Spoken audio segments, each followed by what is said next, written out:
This video is for anyone who's trying to troubleshoot the Fosi DA-2120C.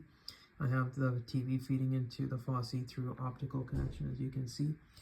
And when I started out, I was having trouble because all I would hear is the static or something to that effect. So under expert settings, initially this was set for Dolby Digital.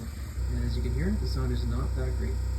So to fix that, you go down here and you go PCM. And before that, also be sure that the the sound output is set for optical out if you have a Samsung TV. And once I change it to PCM, which is pulse code modulation, you can hear that it sounds just normal. Alright, so that should be able to help you guys out, whoever needs assistance with this. And yeah, good luck.